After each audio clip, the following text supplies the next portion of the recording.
respuestas.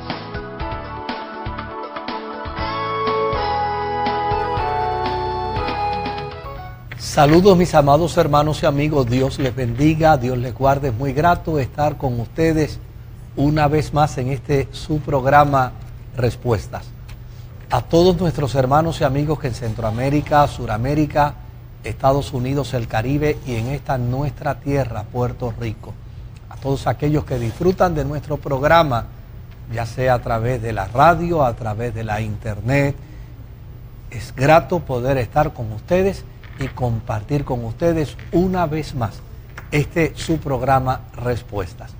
En esta noche estamos en vivo y usted puede comunicarse con nosotros si así lo desea y hacernos su pregunta. El teléfono a llamarnos en esta hora es el 787-200-1970. Repito, 787-200-1970. O puede llamarnos también al 787-730-5880. Estos son los teléfonos a llamar. Usted nos puede llamar en este momento, puede hacernos su pregunta y esperamos en el Señor poderla contestar. Marisol y Blanquita, Dios les bendiga. Dios le bendiga, pastor. Qué bueno. Dios le bendiga. Qué bueno que el Señor nos permite estar una vez más. Amén. Esta tarde me percaté que la semana había corrido demasiado corta y que a la vuelta de unos días ya estábamos de nuevo a lunes. Sí. Y eso obviamente nos genera una gran satisfacción, el saber que vamos a estar con nuestros amigos, radio oyentes, televidentes y con aquella gente linda que nos sintoniza en tantos lugares a través de la internet. Y qué bueno que podemos estar aquí, ¿verdad?, para clarificar tantas dudas y tantas inquietudes que tienen los hermanos y amigos. Por ejemplo, tenemos una llamadita, pastor, de una persona que lee en Efesios 4:11, donde habla de los diferentes ministerios. Sí. Constituyó a unos apóstoles, a otros profetas, evangelistas, pastores y maestros. La duda de esta persona es si esto es un orden de jerarquía, o sea, que si es así como es, o sea, que estos son mayores y estos son menores. No, los ministerios nunca están dentro del marco de un orden de jerarquía. Los ministerios siempre están en el marco de un orden de servicio. Todos los ministerios están enfocados a la luz de las Sagradas Escrituras para bendecir y para edificar el cuerpo de Jesucristo. Es un error pensar que hay una función jerárquica. No existe una función jerárquica. Lo que existe es que todo hombre y toda mujer en el ministerio y en la función que el Señor le ha llamado a realizar, le ha llamado a hacer, y dentro de los diversos títulos, porque no solamente existe el título de apóstol, de evangelista, de pastor, de maestro, de administrador. Hay organizaciones eclesiásticas que a unos los llaman obispos, a otros los llaman arzobispos, y así sucesivamente, o supervisores. Hay denominaciones que a sus líderes le llaman supervisores. Lo que es importante es que todos entendamos que hemos sido llamados para servir y para edificar el cuerpo de Jesucristo. Y eso es lo que es importante. Cuando una persona ejerce una función de ministerio, lo que debe quedar perfectamente claro en su corazón y en su mente es que el Señor le ha llamado a servir al cuerpo de Cristo. Si alguien piensa que un ministerio es razón suficiente para la vanagloria, para el orgullo, para la soberbia, para la arrogancia, bueno, estará sirviendo a otro Señor, que no es el que nos ha llamado para servir a su obra, al cuerpo de Cristo. Y hay otros ministerios también, o sea, no podemos encajonar esto, ¿verdad? Porque también se habla de otros. Hay diversidad de ministerios y hay diversidad de dones. Exacto. Lo que es importante es que todo el que ejerce un don y todo el que ejerce un ministerio dentro de la iglesia tenga perfectamente claro que ha sido llamado por Dios para servir al pueblo. Amén. Jesucristo lo dijo perfectamente claro. Él dijo, el Hijo del Hombre no vino para ser servido, sino para servir y dar su vida en expiación por los demás. El ministerio es hasta pagarnos en el servicio al Señor. Amén, amén, amén. Pastor, esta pregunta está bien interesante porque como sabemos, Blanquita, sí. Y pastor, nadie ha visto a Dios. Sí, ¿Cómo sí. podemos estar seguros que realmente somos y estamos, verdad, a la hechura y a la imagen de Dios? Bueno, yo no necesito estar seguro, yo lo que necesito es creerle a las Escrituras. O sea, yo no necesito vivir una experiencia de seguridad como resultado de una reflexión personal. No, yo lo que necesito es creerle a la palabra de Dios. A mí me debe bastar el solo hecho de que la Biblia dice que hemos sido hechos conforme a su imagen y a su semejanza. Entonces, en la medida en que yo parto de la premisa de que la palabra de Dios es la verdad y nada más que la verdad, pues yo le creo a las Sagradas Escrituras. Y si la Sagrada Escritura dice que yo estoy hecho conforme a la imagen y semejanza de Dios, pues eso es lo que tengo que creer. No necesito ninguna otra evidencia, sino que creerle a la palabra de Dios. Amén. Y con esa fe agradamos a Dios. A Dios. Esa es la fe que agrada a Dios. Amén. Cuando le claro creemos. que sí. Amén. Siempre surgen dudas en relación al bautismo en agua, sí, pastor. Sí, es que... Siempre. Para ser bautizado en agua, ¿es necesario reunir algunas condiciones? Bueno, la primera condición es haber creído en Jesucristo como Señor y Salvador. Esa es la condición fundamental y es el requisito fundamental para la vida cristiana.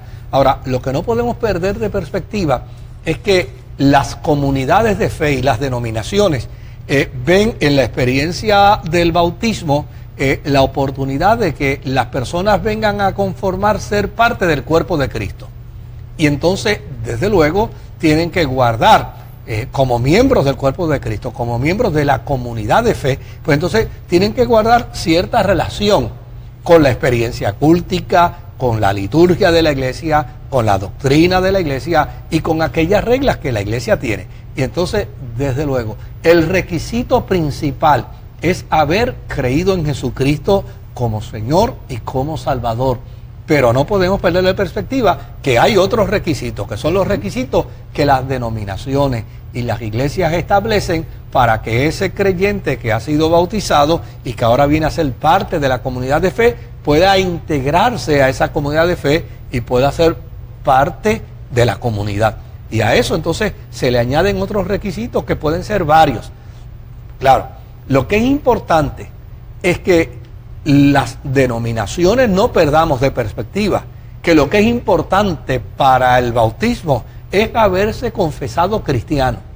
Amén. Es haber declarado que Jesucristo es el Señor y es el Salvador. Eso es lo que dice la Biblia. Si confesares con tu boca, y si creyeres y fueres bautizado, serás salvo.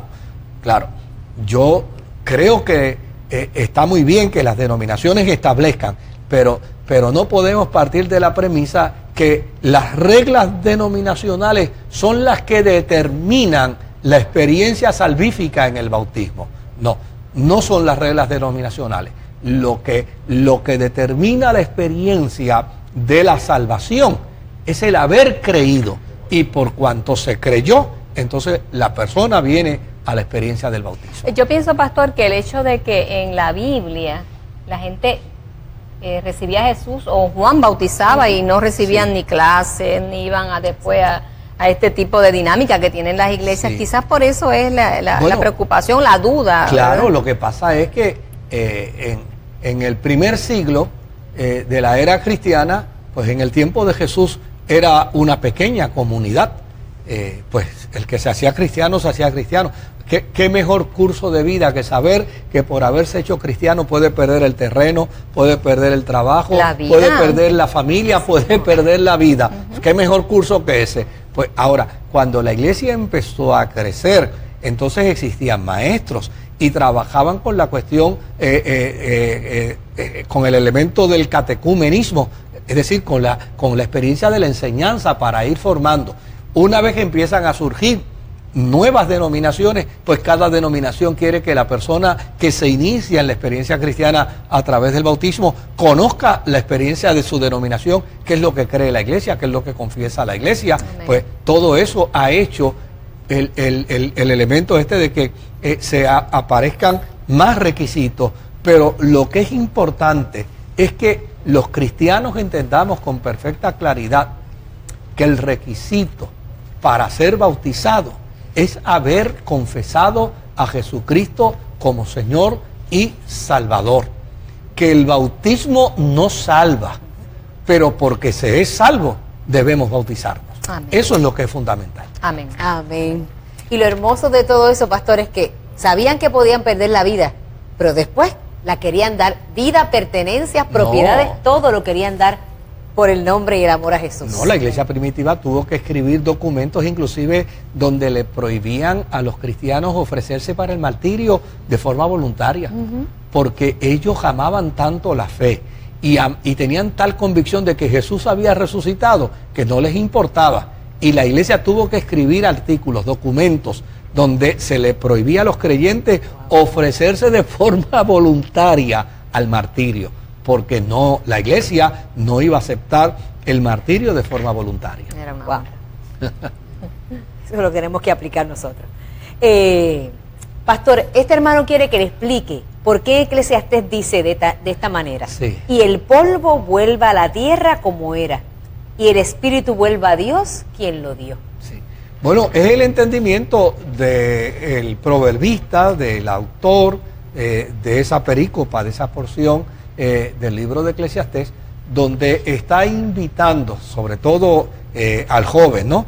Que tenga noción, que tenga conocimiento, que tenga temor de Dios, porque va a llegar el momento donde la vida pasa, donde la vida se concluye y todos tendremos que presentarnos ante la presencia de Dios. Entonces la invitación es: acuérdate de ese creador tuyo antes que la vida concluya, antes que la vida termine y que el polvo vuelva a la tierra y el espíritu vuelva a Dios que lo dio. Desde luego, el autor de Eclesiastés es de la escuela que cree que el espíritu del ser humano vuelve a Dios. Él es de esa escuela, él cree que el espíritu del ser humano vuelve a Dios. Bueno, nosotros los cristianos no somos adivinos, pero yo sabía que esta pregunta venía. Llegaba, pastor, y esta llegó de Georgia. Sí. ¿El eclipse que ocurrió hoy fue algo de las tinieblas? No. Mire, estos son fenómenos naturales que acontecen. De hecho, alguien me llamó hoy y me dijo: Moisés, el próximo será en el 2025. No, más, un poco más, porque es cada 38 años, ¿no? Creo que es que aparece, así que va a tardar mucho. Yo le dije, yo creo que el próximo yo no lo veo. El próximo yo lo veré más allá del sol. Pero, querido, estos son fenómenos de la naturaleza. Son los fenómenos que advienen como la lluvia, como el sol, como la luna, como el elemento de la luna en sus distintas estaciones, como son las tormentas, como son las nevadas, como son los meteoros. Este es un fenómeno más de la naturaleza, un fenómeno hermosísimo, precioso, qué bueno que a tanta gente que tal vez estaba hoy inmersa en muchas preocupaciones, pues esto le ayudó a atenuar un poco las preocupaciones, porque había que conocer un poquito del fenómeno que sucedió en el día de hoy. Pero esto no tiene que ver absolutamente nada con las tinieblas, ¿no? Amén, nada tiene que ver. No. Es hermoso saber que Dios sostiene los grandes astros. Imagínense lo que puede hacer con nuestras vidas. Amén. Eso es así. Amén. En esas manos nos entregamos. Pastor, nos escriben para saber si existe en la Biblia alguna mujer que haya sido llamada o considerada una pastora. Sí, existe en la Biblia una mujer que fue llamada y considerada no solo pastora, fue llamada y considerada apóstol. Note bien, yo no soy de la escuela de los apóstoles, pero mi responsabilidad y mi deber es reflexionar con la Escritura de la manera más auténtica. El apóstol San Pablo, cuando habla de Priscila, la llama colaboradora. Y colaboradora, en ese sentido propio de la palabra, en el griego, significa alguien que hace el mismo trabajo, la misma labor que hago yo. Pablo era apóstol. Y cuando Pablo habla de ese matrimonio, Pablo rompe con el protocolo judío y rompe con el protocolo griego, al punto que menciona a Priscila primero que a su esposo Aquila. Y lo hace así, interesantemente, y desde luego cuando utiliza el término de colaboradora, lo que está es reconociendo en Priscila una mujer que tiene una función apostolar, porque a fin de cuentas la palabra apóstol lo que significa es un enviado. Eso es lo que significa, no le busque más nada al término apóstol. Apóstol lo que significa es enviado, y todo el que ha recibido un llamado de Dios y ha sido enviado por Dios a una tarea y a una función, es un apóstol del reino de Dios, es un enviado del reino de Dios. Bueno, qué interesante, porque una pregunta que surge, ¿verdad? Luego esta genera otra pregunta. De acuerdo a Efesios, entonces, ¿el pastor solo puede pastorear y no puede enseñar, o puede desempeñar ambos ministerios? Mira, yo conozco pastores que son profetas, que son maestros, que son administradores. Conozco pastores que solo se dedican a pastorear, y conozco maestros que se dedican solo a enseñar, y así sucesivamente en cada ministerio. El que da los dones es el Espíritu Santo, y el que da los ministerios es el Espíritu Santo. Por lo tanto, Él los da como Él quiere. Amén. Soberanamente como Él quiere. Y en ese sentido, nosotros no podemos regular la estructura de los ministerios de la iglesia primitiva, de estos 5 ministerios, no los podemos regular, porque a fin de cuentas el Espíritu Santo hace como Él quiere. Lo que podemos tal vez es reflexionar, hacer una interpretación, y siempre sería buena que la interpretación sea dentro del marco del contexto histórico, pero nosotros bajo ninguna circunstancia podemos regular al Espíritu Santo. Si el Espíritu Santo quiere darle a una persona la función de apóstol, el ministerio de apóstol, de profeta, el ministerio de maestro, y la capacidad para pastorear y para administrar, a fin de cuentas el Espíritu Santo es soberano. Él hace como Él quiere, como Él desea.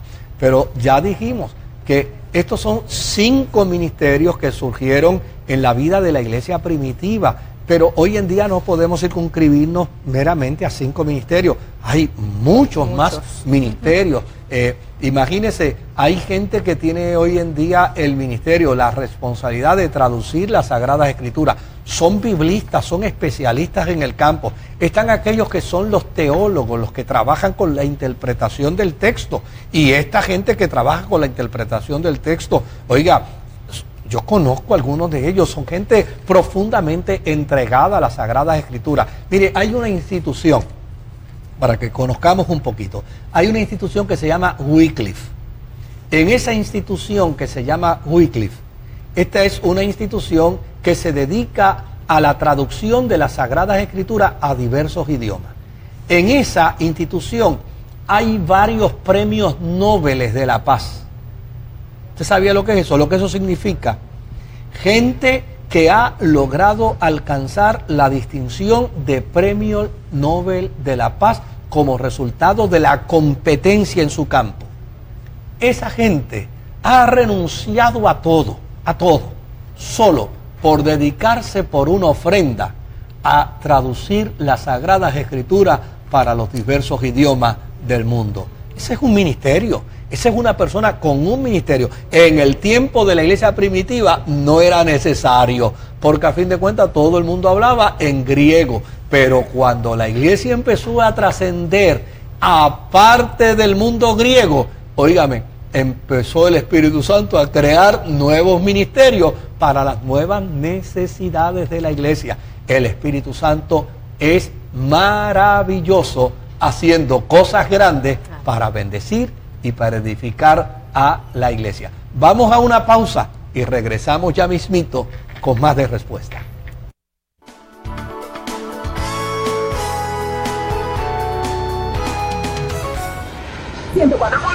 104.1 Redentor te invita al viaje La Reforma Protestante, el evento que cambió la historia de la iglesia, del 8 al 23 de octubre. 16 días de una experiencia enriquecedora de formación bíblica, teológica, cultural y turística. Viajaremos a través de esta historia de 500 años visitando Alemania, Berlín, Wittenberg, ciudad de Martín Lutero, donde ganó notoriedad mediante la publicación de sus 95 tesis, Leipzig, Luther's Residence, ahora como Museo Eisleben, Worms, Erfurt Eisleben y Frankfurt. Y como si fuera poco, disfrutaremos de un crucero por 8 días en el mar Mediterráneo, en el Freedom of the Seas, visitando España, Francia e Italia. Con nosotros, Pastor José Martínez del programa Bíblica y Pensando en Voz Alta, Pastor Luis Ángel Díaz Pavón, editor de la Biblia El Pescador, y Pastor Moisés Román de Respuesta TV y Tiempo de Sanación.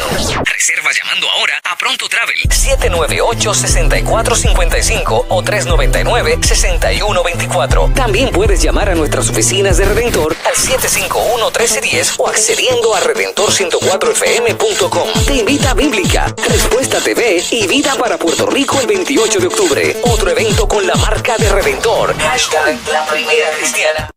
Este segmento es auspiciado por La Buena Mesa de Oscar, restaurante vegetariano. Llámanos al 787-753-7908.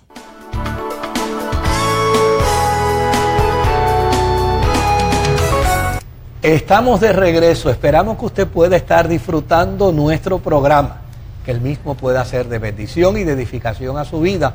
Y desde luego las preguntas continúan y nosotros, con la ayuda del Señor, como Él nos ayude, vamos a seguir contestándolas. Amén, amén.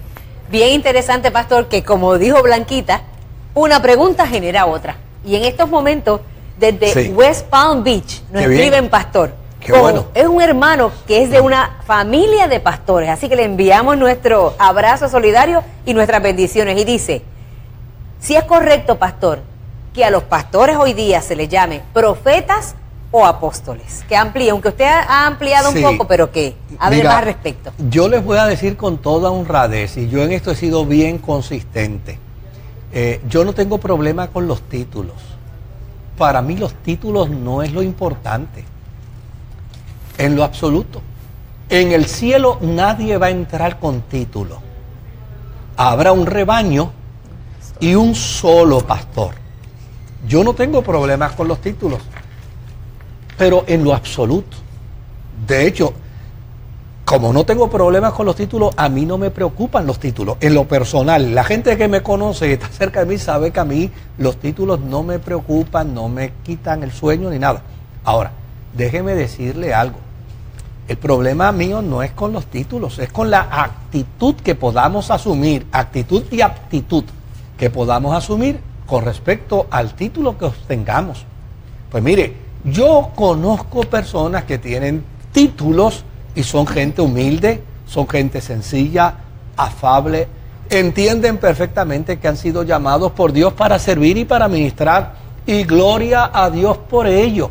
Sin embargo, me he encontrado con otras personas que no tienen título, o tal vez el título que tienen es el título tal vez que como lo entendemos, tal vez sean títulos sencillos, y están llenos de orgullo, y están llenos de vanagloria, y están llenos de soberbia. Por lo tanto, el título no es lo más importante. Lo más importante es la convicción y la seguridad que tengamos a la hora de ejercer un ministerio para el Señor. Cuando yo fui a hacer el doctorado en la Universidad de Sevilla, el doctor Manuel López Cantos, que yo creo que ha sido uno de los europeos españoles que más ha escrito sobre la historia de Puerto Rico. Yo creo que no hay nadie en Puerto Rico que sepa más historia de Puerto Rico que Manuel López Cantos. Y el doctor Manuel López Canto me hizo una pregunta en uno de los cursos que yo estaba tomando con él en la Universidad de Sevilla. Me dice, Moisés, ¿por qué tú quieres estudiar, hacer un doctorado? Y yo me quedé así, me cogió infraganti, yo no sabía qué responder y le dije, no sé. Me dice, ¿pero te interesa que te llamen doctor? Le dije, no. ¿Pero te interesa que se te reconozca? No. Me dice, óyeme, te voy a decir con toda franqueza, ¿sabes tú la razón por la que existe el título de doctor? Y le dije, tampoco, doctor, tampoco. Yo le llamaba a él doctor porque le ponían doctor, y estaba haciendo un doctorado, pero era por el interés de la información y del conocimiento. Me dice, te voy a decir, Moisés, la razón por la que nos llamamos doctores fue cuando se acabaron los títulos de nobleza. Y empezó a reírse. Me dice, así es que ya descubriste por qué yo me llamo doctor. Me llamo doctor porque se acabaron los títulos de nobleza y había que buscar otro título más. Exacto. Pero a fin de cuentas, lo importante no son los títulos. Lo importante es la buena disposición para servir, para trabajar, para obrar en el servicio al Señor. Si alguien se llama apóstol, yo lo voy a respetar con el título de apóstol. Espero que se comporte como un servidor de Jesucristo. Si alguien se llama profeta, yo le voy a llamar con el título de profeta. Espero que se comporte como un servidor de Jesucristo. Y si alguien se llama pastor, como me llamo yo, pues yo le voy a llamar pastor. Y espero que se comporte como un servidor de Jesucristo, porque ni la vanagloria, ni la soberbia, ni la arrogancia, ni el orgullo, ni el egocentrismo, ni la egolatría son frutos del Espíritu Santo. Por lo tanto, no deben estar en el corazón de los creyentes. De eso es que se trata, querido. No se trata de nada más. Y en la iglesia no todo el mundo le llama pastor. Algunos le dicen Moisés. Y yo no me he acostumbrado a decirle Moisés, así que le sigo diciendo pastor. Pastor, ¿qué realmente ocasiona la caída del hombre? ¿La mujer o fue una decisión de Adán? No, lo que ocasiona la caída del hombre es la desobediencia del hombre. El ser humano desobedeció. En el huerto del Edén no había tal cosa como mujer y como hombre. El término más interesante es varón y varona. Los dos son iguales, lo que los hace distintos es el sexo. Le guste a quien le guste. Los dos son iguales. Lo que lo hace distinto es el sexo, que uno obviamente tiene un sexo masculino y el otro tiene un sexo femenino. Eso es lo que lo hace distinto en el huerto del Edén. Y desde luego, la responsabilidad aquí está dada en el ser humano. Tan responsable era el varón como la varona. Eso es lo que plantea el escrito antiguo testamentario. Tan responsable es el varón como la varona. Claro, que a veces nosotros no miramos el texto con detenimiento para interpretarlo bien, pues eso es harina de otro costal. Interpretamos en otra ocasión, que tengamos más tiempo. Más tiempo, exactamente. Pastor, nos escriben y nos llaman desde Kissimmee, Florida. Qué bien, qué bueno. Y nos preguntan, ¿el enemigo tiene control completo de nuestra mente? ¿Él es el que nos pone malos pensamientos y pecado en ella? No. La Biblia dice con perfecta claridad que la propiedad de Dios, el maligno, no la toca. ¿Me escuchó bien? La propiedad de Dios, el maligno, no la toca. Ahora, ¿por qué muchas veces somos víctimas de malos pensamientos? Hay dos razones que pueden explicar esto. Somos víctimas de malos pensamientos porque emocionalmente estamos enfermos. Y hay gente que como resultado de estar emocionalmente enfermos necesitan de un psiquiatra, necesitan de un psicólogo. Y obviamente, en el sentido de la fe, en el sentido cristiano, somos víctimas de malos pensamientos porque somos seres humanos. Y los seres humanos, obviamente, no podemos perder de perspectiva la realidad que en algún momento dado nos puede venir un mal pensamiento. Ahora, ¿Cuál es la gran bendición que tiene usted, que tengo yo, que tenemos los cristianos? La gran bendición que tenemos es que cuando viene a nuestra mente un mal pensamiento, lo podemos llevar cautivo a los pies de Jesucristo. Y podemos decirle al Señor, Señor, este pensamiento no corresponde a una mente cristiana, no corresponde a una mente que tiene a Cristo, no corresponde a una mente que tiene al Señor. Por lo tanto, como este pensamiento no corresponde a un cristiano o a una cristiana, yo lo dejo bajo tus pies. Y eso es lo que hace la diferencia. Claro, hay gente por ahí que piensan y plantean que los cristianos podemos estar llenos de demonios y que yo realmente creo que la Biblia no plantea eso por ningún lugar. La propiedad de Dios, el maligno no la toca. ¿Me escuchó bien? No la toca. Lo que es de Dios, Satanás no puede tocarlo. Amén. Gloria a Dios. Hay una persona que nos llama, pastor, quiere que le explique un versículo de las Escrituras. Es Isaías 42, versículo 30. No quebrará la caña cascada ni apagará el pábilo que humeare. Dice el capítulo. Capítulo 42, versículo 30 de Isaías. Okay. Es importante que cuando uno vaya a analizar el libro de Isaías, conozca 3 elementos fundamentales dentro del libro. Primero, del capítulo 1 al capítulo 39, el libro de Isaías cuenta la historia de Israel cuando Israel estaba en su mayor apogeo. Era un imperio, estaba fuerte, estaba sólido, tenía buena economía, pero obviamente la gente andaba de espalda a Dios. Del capítulo 40 hasta el capítulo 55 es el tiempo en que Israel está en el cautiverio de Babilonia. Y en el capítulo 56 hasta el capítulo 66 es el tiempo cuando Israel ha regresado de nuevo, pero todavía no ha aprendido mucho. Por lo tanto, por eso pregunto en qué capítulo es. Si estamos hablando del capítulo 42, quiere decir que Israel está en el cautiverio. No, ha regresado del cautiverio, perdón. Porque hasta el 39 estaba en el cautiverio. Pero ahora, al regreso del cautiverio, Israel está pobre. Israel no tiene recursos económicos para levantar el templo, no tiene recursos económicos para levantar los muros. Hay que leer el libro de Jeremías, hay que leer el libro de Nehemías, el libro de Esdras, para darnos cuenta que ya necesariamente Israel está, como dice el jíbaro en Puerto Rico, en la inopla. No tiene nada. Y como consecuencia de ello, la voz profética se levanta para decirle a Israel, no tengan temor. El Señor no quebrará la cáscara. Es decir, no las destruirá.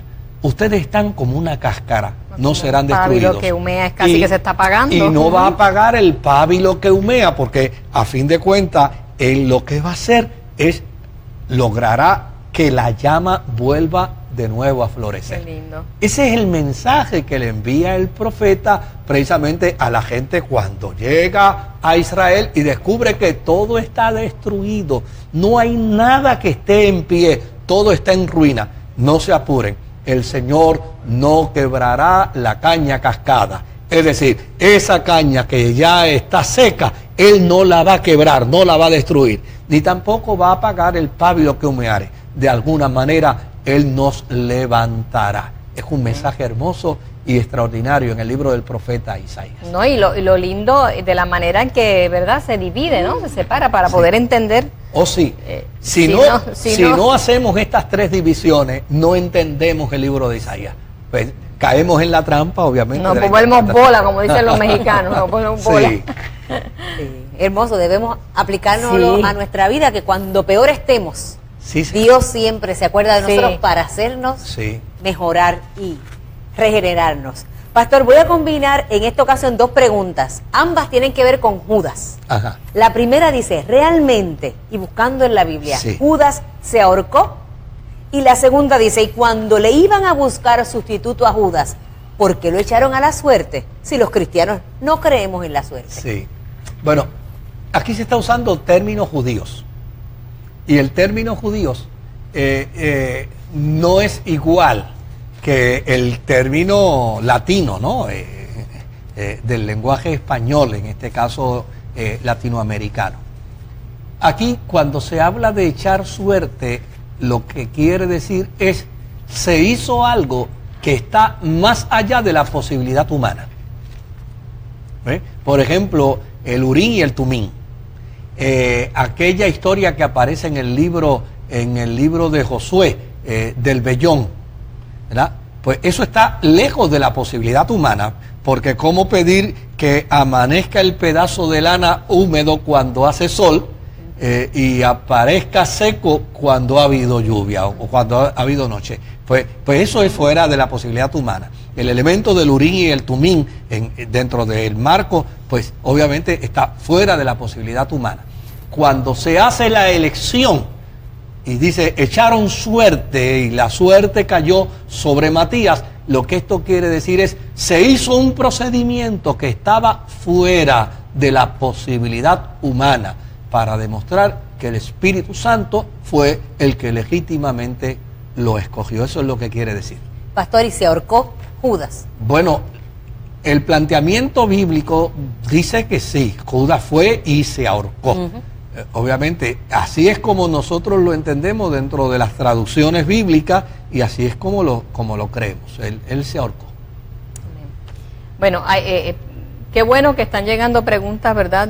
No solo de aquí, sino también de Me encanta Florida. Que la gente de la Florida esté llamando. Claro que sí, están en hablamiento, están activados. Bueno, de Florida esta pregunta. Y yo supongo que Florida, Estados Unidos, no vaya a ser Florida de aquí. No, Florida, Estados Unidos. De hecho, hay una familia que yo quisiera saludar en este momento y es a la familia Mejías, al pastor Mejías y a su esposa, que todos los lunes a esta hora están ahí sentaditos viendo respuestas. Qué bueno, bueno por eso. Bueno, se trata de Lucas, capítulo 18, versículo 12, con Malaquías 3, 6 al 12. Malaquías habla de los diezmos. Sí. Y Lucas dice, él lo que quiere es que le explique sobre el diezmo, cuando el fariseo y el publicano subieron al templo a orar, y el fariseo dijo en su oración que diezmaba de todo lo que poseía. Sí. Entonces, ¿qué? Bueno, el testimonio es claro. El fariseo está diciendo, yo diezmo de todo lo que poseo. Y en efecto, la práctica del fariseo era una práctica rigurosa de la ley. Y cuando este fariseo está diciendo que él diezma de todo, esa es la verdad, porque ellos eran excesivamente rigurosos con la ley, a tal punto que habían lo que se conocían como los fariseos sangrantes. Y la razón por la que se les llamaba los fariseos sangrantes era por lo riguroso de la ley. Ellos, para no mirar a una mujer, caminaban con los ojos cerrados. Todo el día caminaban con los ojos cerrados y desde luego cada vez que se encontraban, acá en mi exageración de nota, que se encontraban con un par, se encontraban con Ceda del Paso, o con una esquina de calle, ahí se estrellaban y ese era el orgullo de ellos, ¿no? Exhibir, oraban en público. Jesús dijo, cuando ustedes oren, no oren como los fariseos, que oran en público para ser vistos de los hombres. Así que él está diciendo eso. Y lo que está planteando es una verdad. Él diezma de todo, diezmaba hasta de la menta y del comino, que es tan chiquitito. Pero era como algo arrogante, sí. ¿No? Bueno, lo que pasa es que en esa experiencia de religiosidad había soberbia, había orgullo, había vanagloria. Y el culto a Dios no puede ser dado bajo ninguna circunstancia con soberbia, ni con orgullo, ni con vanagloria. Podemos impresionar muy bien a la gente, pero a Dios no. Yo creo que el fariseo oraba con ese propósito, ¿no? De como que impresionar. Sí, desde luego. Y lo hacía adrede, lo hacía porque le quería decir a Dios, no le hagas caso a este publicano, porque yo soy más importante que él. Por eso en la parábola termina diciendo que el publicano salió reconocido por Dios. El publicano salió reconocido por Dios y el fariseo totalmente ignorado. Vamos a una pausa. Regresamos de nuevo con más de respuestas.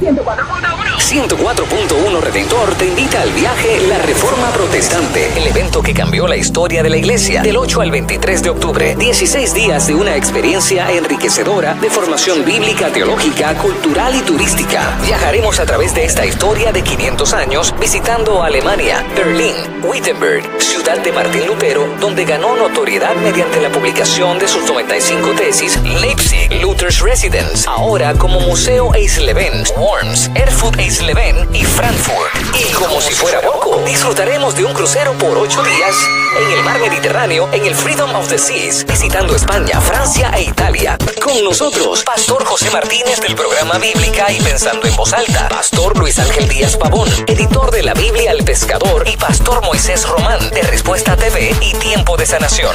Reserva llamando ahora a Pronto Travel 798-6455 o 399-6124. También puedes llamar a nuestras oficinas de Redentor al 751-1310 o accediendo a redentor104fm.com. Te invita a Bíblica, Respuesta TV y Vida para Puerto Rico el 28 de octubre. Otro evento con la marca de Redentor. Hashtag La Primera Cristiana. Este segmento es auspiciado por La Buena Mesa de Oscar, restaurante vegetariano. Llámanos al 787-753-7908.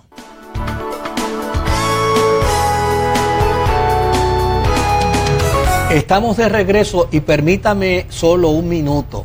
Usted vio el anuncio del viaje del 8 al 23 de octubre, viaje a Alemania y viaje en el crucero.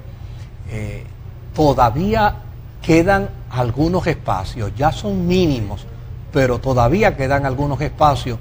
Y si usted interesa ir con nosotros, con Radio Redentor, con el Pastor Martínez a esta experiencia, debe llamar mañana al 798-6455. Repito, 787-798-6455, o en su defecto procurar Pronto Travel, y Pronto Travel le puede dar la información del viaje, porque todavía nos quedan algunos espacios que se abrieron la semana pasada, pero se han ido llenando a lo largo de toda esta semana, y quedan algunos espacios y usted los puede aprovechar muy bien. Vamos a ver si podemos contestar algunas preguntas más. Claro que sí. Pastor, ¿es cierto que el Libro de Mormón se puede considerar un complemento de la Biblia, como aseguran los mormones? Yo quisiera decir que sí, pero no. El Libro del Mormón no puede ser considerado ni aceptado como un complemento de las Sagradas Escrituras, porque las Sagradas Escrituras no necesitan complemento. Así de sencillo, así de simple. Las Sagradas Escrituras por sí mismas revelan perfectamente la condición del ser humano en la experiencia de su caída y de su desobediencia, y presentan la oportunidad que el ser humano tiene en su encuentro y reencuentro con Jesucristo.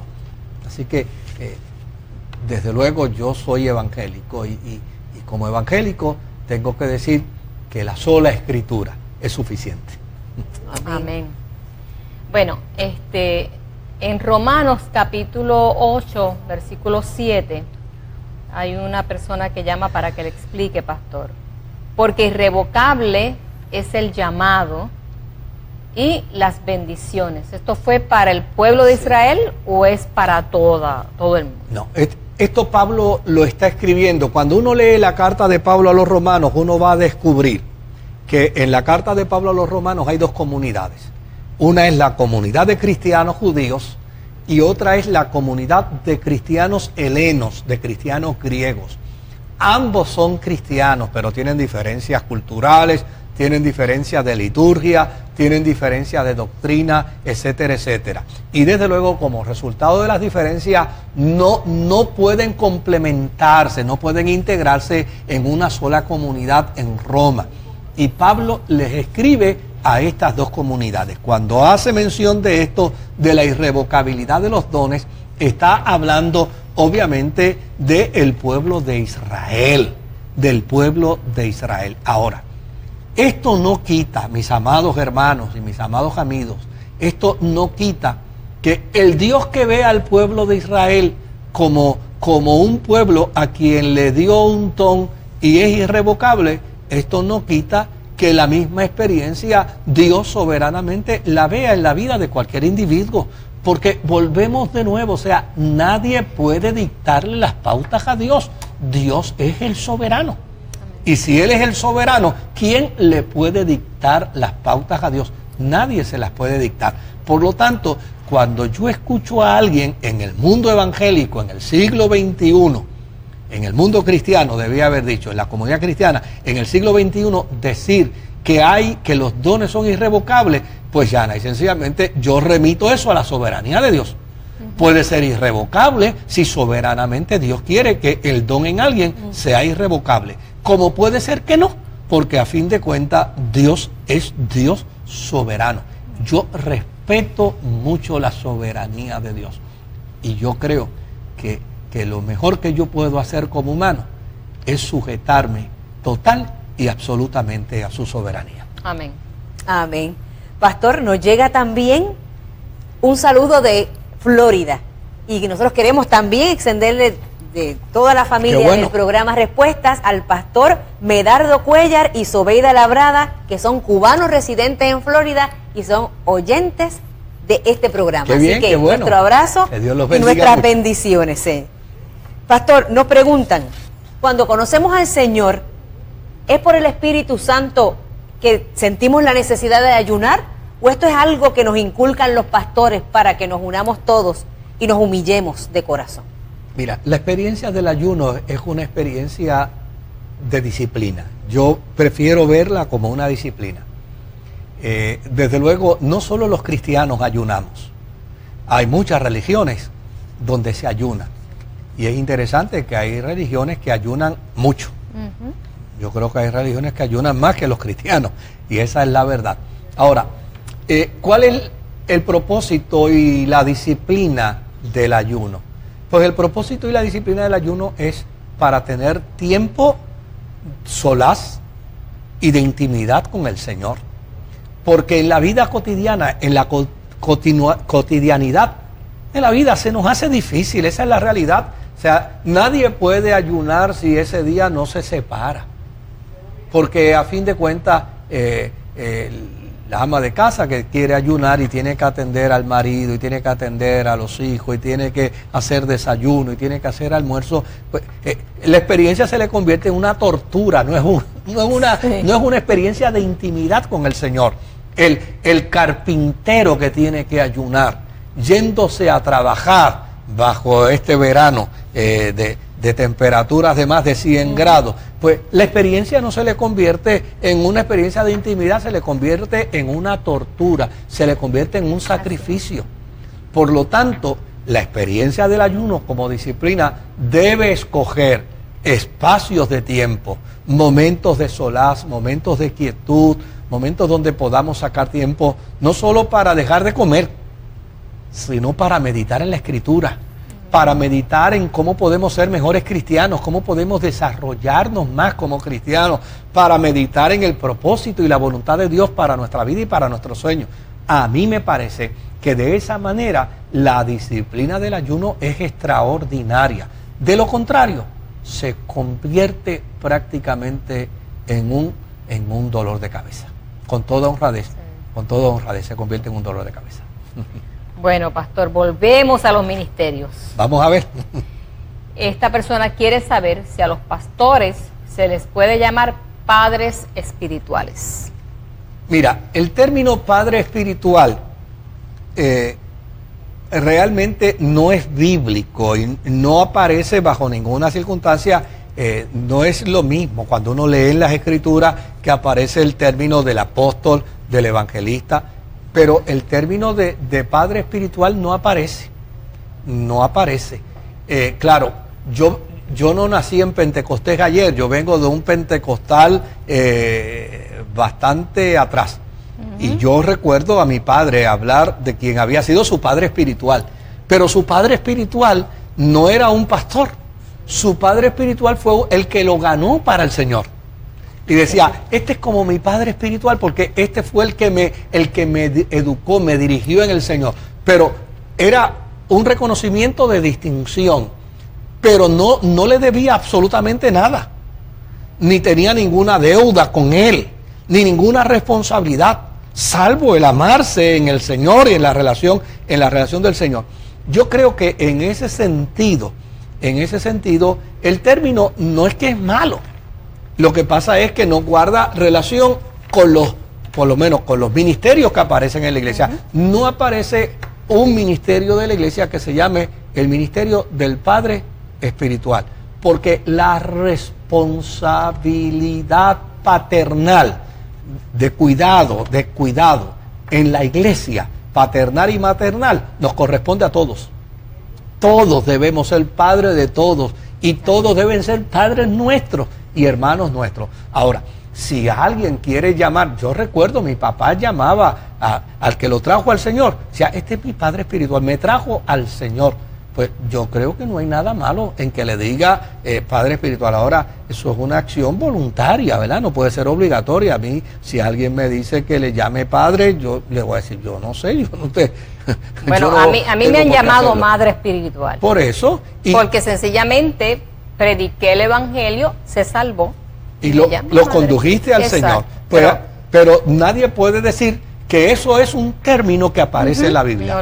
No aparece en la Biblia. Más bien, en la Biblia lo que puede aparecer es que todos seamos padres y madres los unos a los otros. Los unos a los otros. Ahora, desde luego, que se diga como una distinción, como una deferencia, como un reconocimiento a aquel que nos ha traído al Señor, me parece que no hay ningún problema, porque a fin de cuentas lo importante no es el título, lo importante es que procedamos, como dijo Jesús, aprended de mí, que soy manso y humilde de corazón. Amén. Amén.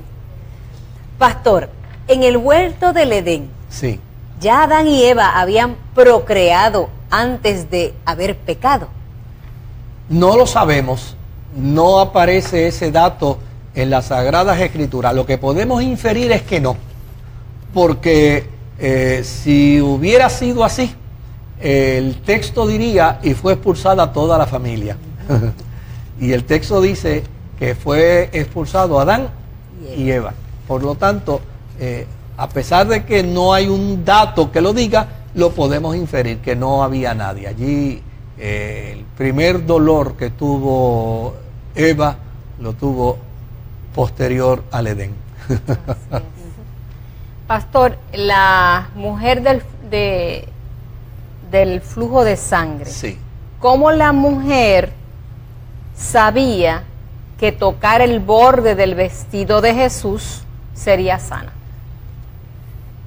Porque en aquel tiempo las experiencias de toques, las experiencias de acercamiento, esa premonición de un acercamiento a un santo, a un espiritual, ya existía. Y desde luego ella decía, si tan solo tocare su manto, es decir, no tengo que hablar con él, no tengo que contarle nada, si tan solo toco su manto será suficiente, porque ya se entendía que el toque, el palpar la experiencia de un santo podía producir alguna experiencia de bendición. Y obviamente, pues ella se acerca porque reconoce que está ante el santo, está ante el poderoso. Y dice, si él es el santo y si es el poderoso, con solo tocar el manto, yo voy a ser sanada. Qué extraordinaria la fe de esa mujer. No, una fe extraordinaria. De hecho, la Biblia está llena de historias de mujeres de fe extraordinarias, tanto en el Antiguo Testamento como en el Nuevo Testamento. Vamos a ver si podemos contestar una pregunta más. Yo me arriesgo. Si no, la dejamos como asignación, pero vamos a ver. El pasaje de la Biblia habla de que seremos vomitados, sobre todo a los tibios. Sí. ¿Eso nos incluye a nosotros hoy día, pastor? Bueno, esto se planteó a una iglesia en particular, a una iglesia de las 7 iglesias que aparecen del Asia Menor en el libro de Apocalipsis. Pero, desde luego, nosotros tenemos que aprender. Hay un cántico de este cantante cristiano español, se me escapa ahora su nombre, que toca piano, que canta precioso, y él tiene un himno que dice que no hay posturas medias en la experiencia de la vida cristiana. Es un compromiso espiritual lo que nosotros necesitamos hacer. Y en ese sentido, pues los cristianos necesitamos tener un compromiso. No podemos andar con puntos medios, no podemos andar entre medias experiencias de vida. Dios es extremadamente celoso en su relación con nosotros. O le pertenecemos por completo a Él, amén, o no le pertenecemos en parte. Esa es una gran realidad que necesitamos afirmar en la experiencia de la fe. Y desde luego, los tibios representan un vomitivo. Por eso el agua tibia es un vomitivo. A los tibios los vomitaré de mi boca, dice el Señor. No tenemos tiempo para más. El tiempo que nos queda es el que siempre utilizamos para agradecerle a usted el que haya compartido con nosotros hoy. Este es su programa Respuesta. Y agradecemos la gentileza y la bondad de tantos buenos hermanos y hermanas que a lo largo de esta semana nos han escrito. Usted también puede escribirnos al P.O. Box 1462, Trujillo Alto, Puerto Rico, 00977. Repito, P.O. Box 1462, Trujillo Alto, Puerto Rico, 00977. Y si dentro de sus posibilidades está el poder enviarnos su ayuda económica, hágalo. Con su ayuda económica, Dios mediante, podremos continuar con otro programa más de respuestas. Déjanos orar a Dios por ti. Amén. Te doy gracias, Dios, porque tú siempre llegas a tiempo. Te doy gracias porque cuando más te necesitamos, Señor, y más débiles estamos, ahí tú acercas tu mano y nos levantas. Yo te pido, Señor, en estos momentos, que este programa, que ha servido por tantos años, siga tocando y transformando vidas, Señor, para que llegue siempre a tiempo. Te pido, toques los hermanos, los bendigas y los cubras, Señor, para que ellos sean llenos de tu fe, de tu esperanza, de tu amor y de tu paz. En el nombre del Señor lo pedimos. Amén. Dios te bendiga, Dios te guarde. Será entonces hasta nuestro próximo programa, Dios mediante.